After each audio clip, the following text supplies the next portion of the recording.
Well, we started a test pass last night, and our moisture is reading about 13, so we're looking in the clear to run today once it dries off. Beans we're yielding pretty good for the test pass we made. We'll just have to see as we get more into the field. But we'll see how the combine runs. I got a little bit of chain adjustments to make this morning, but other than that, I think she's ready to rip.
Well, we're just getting the last load in. We're going to try to hit the elevator by 6:15. They're holding open a little bit for us to finally get a load in.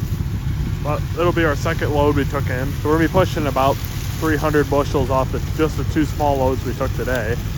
We're hoping to really kick it in high gear tomorrow morning and get a couple more loads in, but we'll see what we get to.